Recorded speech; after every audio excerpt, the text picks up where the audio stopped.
మన పెళ్ళెప్పుడు? పెళ్ళ పెళ్ళనే పదానికి పరమార్థం గ్రహించి దాన్ని వేరే చోట బంధించి వ్యాపారంగా మార్చాను. That is my business. నేను అప్పుడప్పుడు పిలుస్తూ ఉంటాను, నేను పిలిచినప్పుడల్లా నువ్వు వస్తూ ఉంటావు. ఇది మన మధ్య ఉన్న అగ్రిమెంట్. అయితే నన్ను మోసం చేస్తారా? పోయి డ్రెస్ చేంజ్ చేసుకో. Good morning sir. Come on Ashok, నీకోసం ఎదురు చూస్తున్నాను. Please take your seat. No thank you sir. ఈ మధ్య అమ్మాయిల అదృశ్యం గురించి నువ్వు వినే ఉంటావు. ఇంతవరకు వాళ్ళ గురించి ఎలాంటి ఆచూకీ తెలియలేదు. అందుకే నిన్ను ఇక్కడ అపాయింట్ చేస్తున్నాను. Thank you sir. చూడు, ఆ కేసుకు సంబంధించిన విషయాలన్నీ ఈ ఫైల్లో ఉన్నాయి. బాగా స్టడీ చేసి proceed. I will try my level best sir. Go head my boy. Thank you sir. చల్లగా 100 ఏళ్ళు వర్ధిల్లు తల్లి.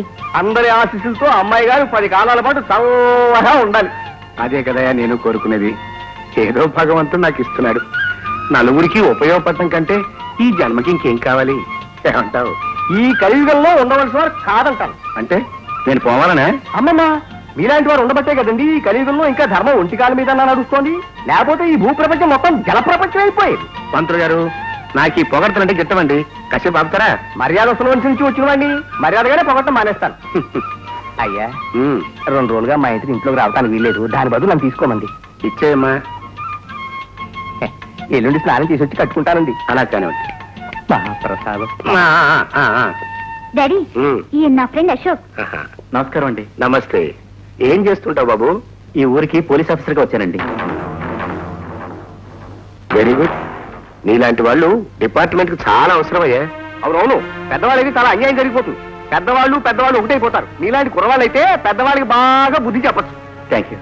లోపల తీసుకెళ్ళమ్మా. కమా. మనిషి కనపడితే చాలు సుత్తేయకుండా వదిలిపెట్టాలి. మర్యాదస్తుల నుంచి వచ్చిన వాడిని మర్యాదగా మీరేం చెప్పినా మీ పాదాల దగ్గరే పడి ఉంటాను.